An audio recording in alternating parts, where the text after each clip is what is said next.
I'm Mary, 29, an accountant. I've always been the kind of person who thrives on order and predictability.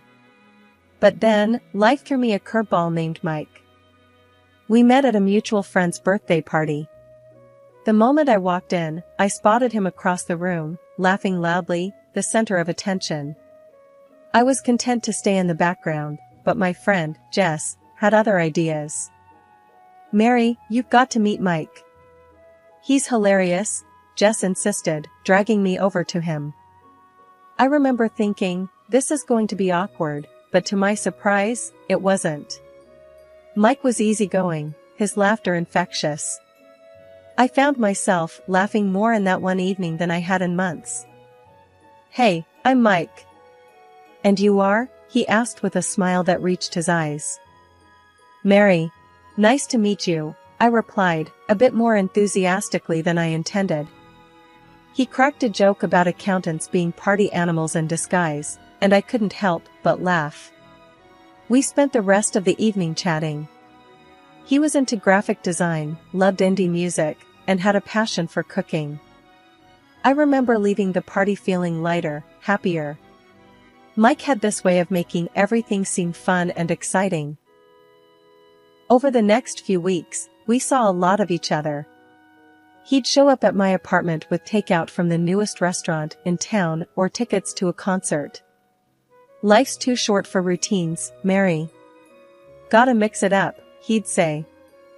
I was drawn to his spontaneity, a stark contrast to my structured life. He had this knack for pulling me out of my comfort zone, and I loved it. But I started to notice little things.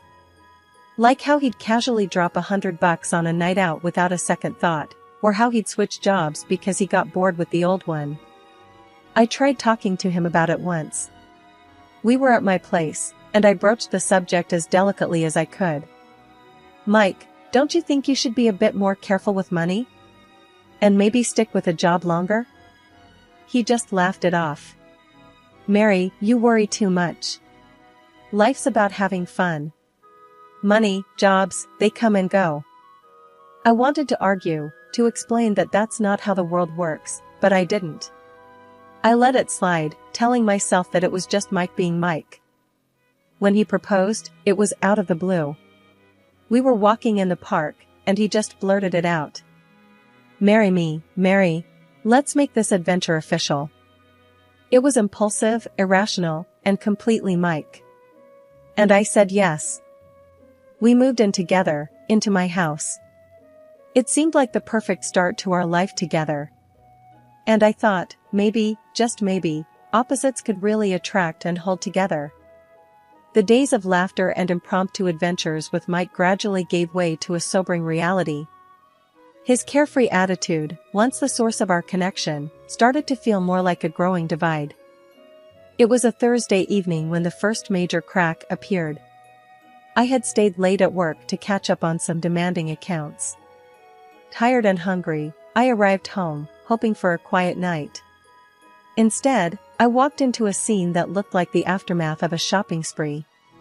Bags from various stores were strewn across the living room, and there was Mike, lounging on the sofa with a self-satisfied grin. "Mary, you're home. Look at these deals I found today," he exclaimed, gesturing towards the bags. I dropped my keys on the table, feeling a knot tighten in my stomach. "Mike, we talked about this last week, about saving money and cutting down on unnecessary expenses." He shrugged, flipping through a magazine. "Yeah, but these were on sale. Besides, we needed some of these things." I picked up a receipt from one of the bags and felt my heart sink. "Needed? Mike, these are luxury items, not essentials. We have a budget for a reason." Mike looked up, his expression shifting from casual to defensive. "Come on, Mary, don't be such a killjoy. We deserve to treat ourselves once in a while." I sighed, trying to keep my voice calm. "It's not about being a killjoy, Mike. It's about being responsible. We have bills, a mortgage, and we agreed to save for a rainy day." He rolled his eyes and tossed the magazine aside. "You always make a big deal out of everything. Can't you just relax for once? Then, one morning, I found an envelope addressed to Mike on the dining table. It was from his workplace. Curious, I opened it and felt my world tilt. Mike had resigned from his job without a word to me. When he finally came down for breakfast, I confronted him, the letter in my hand. Mike, what is this? You quit your job? Why didn't you discuss it with me first? He poured himself coffee, unfazed. Yeah, I quit. That job was a dead end, Mary. I need something better, something that excites me. But how are we going to manage our expenses? We need 2 incomes, Mike. You know this, I said, my voice rising with frustration. He shrugged, taking a sip of his coffee. We'll figure it out. We always do. You need to stop worrying so much. How can I not worry? We have financial commitments, Mike. This is not just about you or me, it's about us, our future, I argued, trying to make him see reason. Mike set down his cup with a thud. I can't deal with this right now, Mary. You're suffocating me with all this talk about money and responsibility. I watched in disbelief as he walked away, leaving me standing in the kitchen, letter in hand, feeling more alone than ever. Mike's unemployment, which initially seemed like a short-term hiccup, rapidly grew into a persistent source of stress and contention in our household. Each morning, as I prepared for work, I'd find Mike in the same spot on the couch, engrossed in either the TV or his phone. The sight became a painful reminder of our growing financial strain. Mike, it's been weeks since you quit your job. Have you started looking for something new? I asked one morning, trying to mask the concern in my voice as I adjusted my work badge. He barely glanced up from his phone. Yeah, I'm looking. Nothing's caught my eye yet. I'm waiting for the right opportunity. His nonchalant reply irked me. Right opportunity? We have bills piling up, Mike. We can't wait forever. He finally looked up, his expression a mix of annoyance and indifference. Mary, you need to chill. I know what I'm doing. I'll find something soon. Days turned into weeks, and the situation at home remained unchanged. I began to take on extra hours at work to keep up with our financial obligations, my exhaustion growing with each passing day. One evening, I came home to an unexpected scene. The living room was littered with pizza boxes and empty beer cans. Mike was sprawled on the couch, snoring lightly. The TV blared in the background. Mike, I called out, frustration evident in my tone. He stirred and blinked at me sleepily. What's up? He mumbled, rubbing his eyes. What's up? Look at this mess. And dinner? Were you planning to cook tonight? I asked, my patience wearing thin. He sat up, yawning. Oh, I forgot. Got caught up with the game. Grab something on your way home next time. I felt a surge of anger. I'm working extra hours to make ends meet, Mike. The least you could do is help around the house. He stood up, stretching lazily. I didn't ask you to work extra. You're choosing to stress yourself out. The conversation escalated quickly. Choosing to stress out? Mike, if I don't, how are we going to survive? You're sitting here doing nothing while I'm out there trying to keep us afloat. Mike's expression hardened. I'm not doing nothing.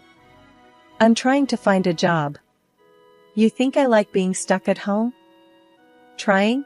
By sitting on the couch all day? You're not even trying, Mike. This isn't what I signed up for when we got married. I shot back, my voice tinged with both anger and sadness. Mike scoffed. Well, sorry for not living up to your perfect standards, Mary. I didn't realize I married a nag. I was taken aback by his harsh words. A nag? Is it too much to ask for a partner who contributes? I don't understand how you can be so relaxed about our situation. He grabbed his jacket, heading towards the door. I need some air. I can't deal with this right now. The tension in our home had reached a boiling point. Every conversation with Mike about responsibility and our future ended in a heated argument, leaving a cold silence in its wake. I was tired, both physically from the extra hours at work and emotionally from the constant strain at home. One evening, as I sat at the kitchen table, sorting through bills and trying to make the numbers work, I realized something had to give. "Mike," I began, my voice steady but firm, "we need to talk. This can't go on any longer." He glanced up from his phone, his expression indifferent. "What now, Mary?" "It's about your job situation. Or rather, the lack of one. It's been months, Mike. We're sinking here, and you don't seem to care," I said, the frustration evident in my tone. Mike let out a heavy sigh. "Here we go again. Look, I'm trying, okay?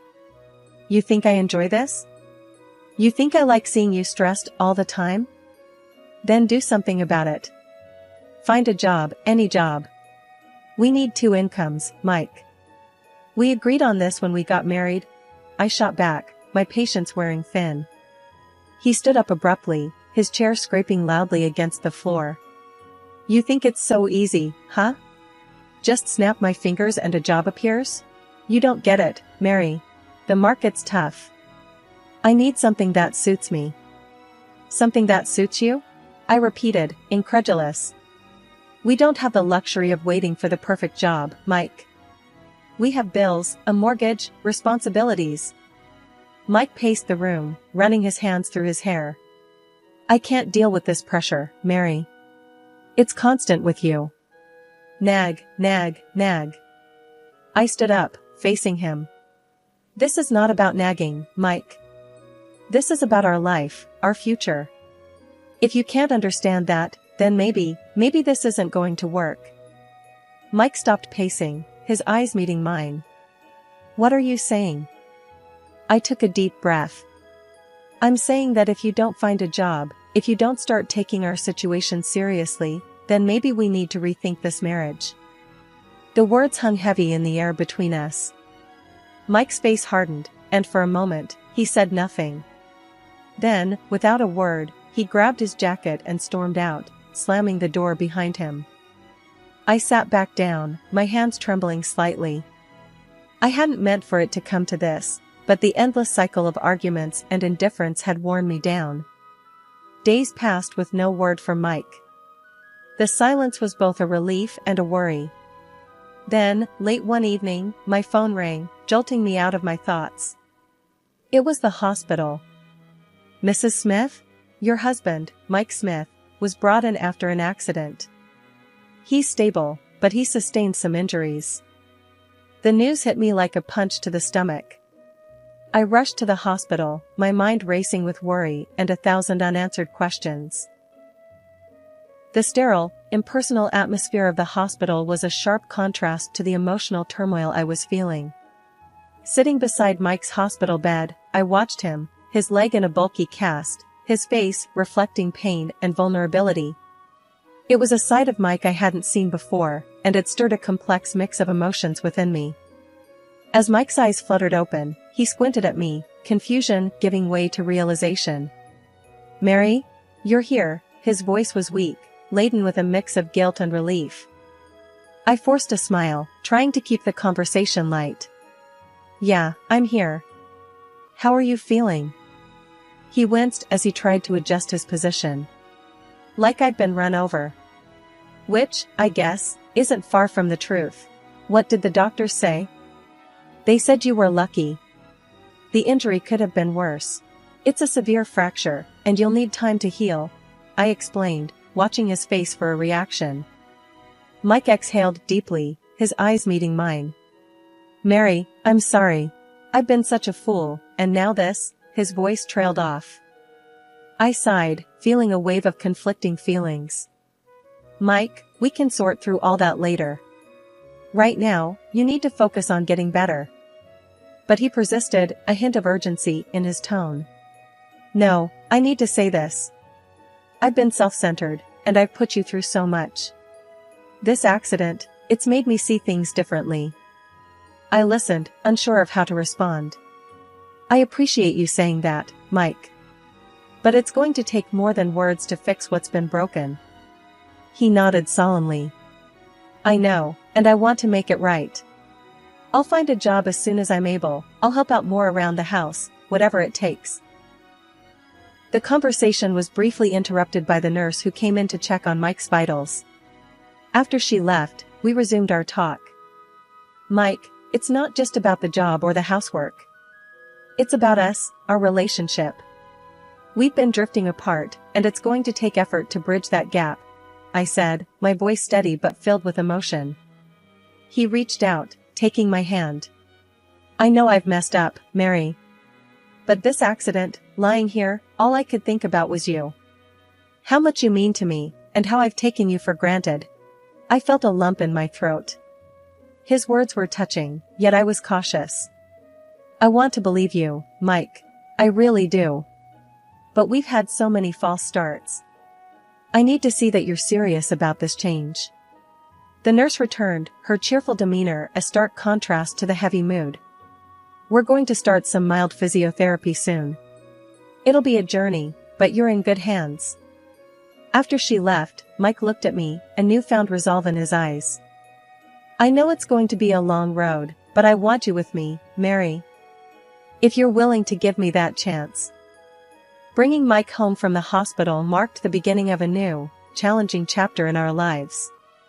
His broken leg meant he was confined to the bed or the couch, and his dependence on me for the simplest of tasks was a stark change from his previous self-reliance. The first few days were a flurry of adjusting to the new routine. I juggled my work commitments with playing nurse to Mike.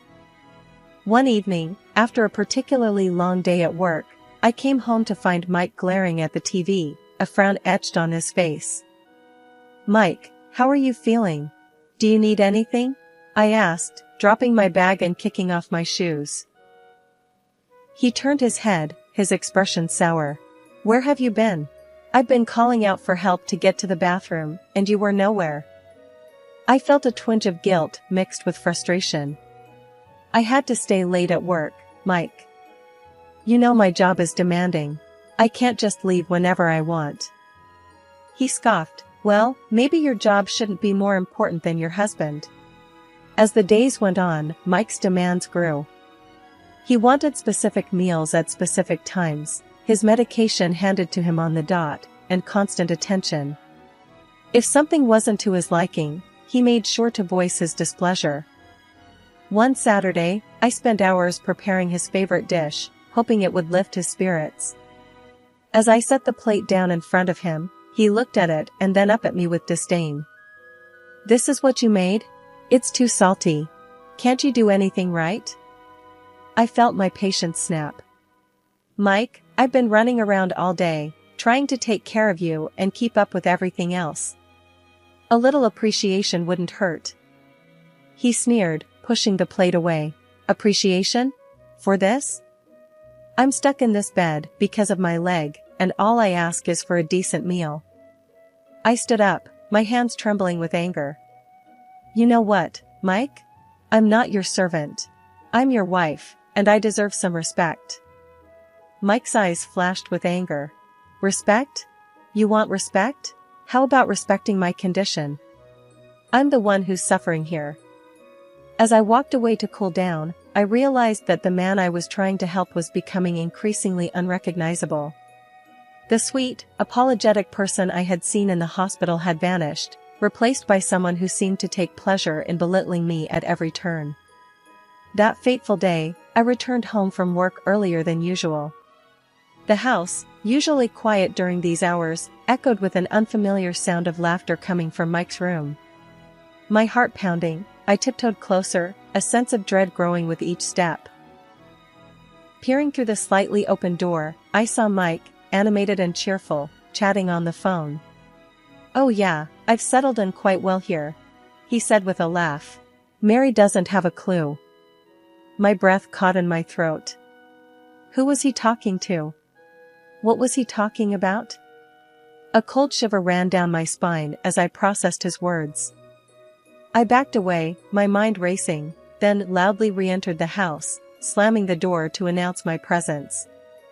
I composed myself and walked into his room. Mike, hearing the door slam, quickly changed his demeanor and ended the call. "Mary, you're back," he said, feigning weakness. "Hey, how are you feeling?" I asked, masking my turmoil with a concerned smile. "Just the same, you know," he replied, avoiding my gaze. The next day, I contacted a private detective, someone I knew from a previous work case. "I need you to find out everything about my husband's activities," I told him over the phone. "And there's a woman he might be involved with." While the detective did his work, I played the part of the dutiful wife. It was agonizing, acting as if everything was normal when every instinct screamed that my world was falling apart.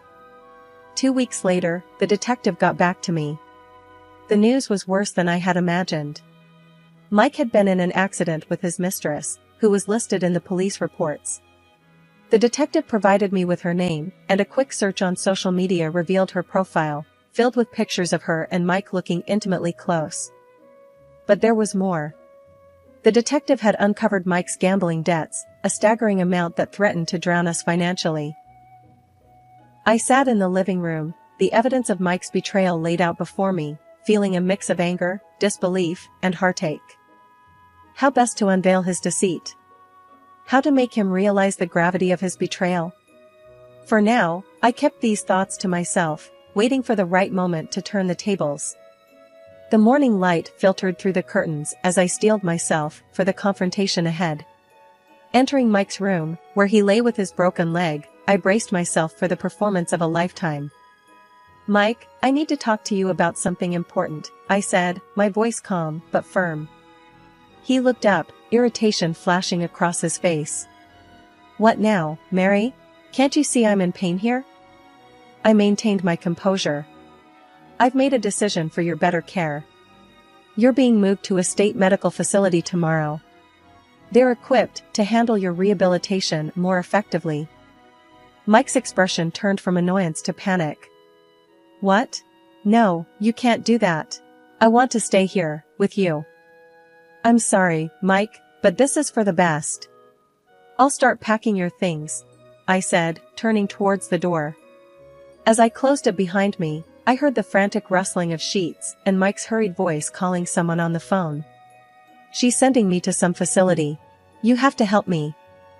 About an hour later, a car pulled up outside. Mike's mistress barged into our house, her face a mask of determination and concern. She marched directly to Mike's room, with me trailing behind. "I'm here to take him with me. He's not going to any facility," she declared, her voice laced with a sense of ownership. I followed her into the room, my heart pounding, but my face calm. "I'm glad you're here. This was all a setup to get you to show your hand." Mike and his mistress exchanged a look of confusion and fear. "What are you talking about, Mary?" Mike asked, his voice quivering. I held up the evidence collected by the detective, photos of them together. "This is the proof of your affair. I'll be seeking compensation for this betrayal." The mistress laughed, though her eyes betrayed her nervousness. "I can pay whatever you want. He's coming with me." My smile was thin, but confident. "You should know, he's neck-deep in gambling debts, and without a job, he can't afford his medical bills or insurance. Are you ready to handle all that?" Her face went pale, the implications of what I'd said slowly sinking in. Mike's eyes darted between us, a look of utter helplessness on his face. "But I can't deal with all that," she stammered, her confidence crumbling. "Seems like he's your problem now," I said with a cold finality, turning to leave the room. The following weeks were a whirlwind of legal proceedings.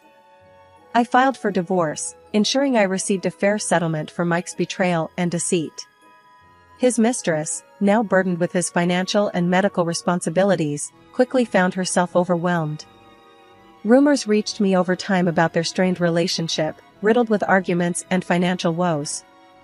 Mike's downfall was a tale of his own making, and his mistress was now ensnared in the web of consequences. As for me, I found solace in my newfound freedom and independence. The betrayal had been painful, a stark lesson in trust and deception.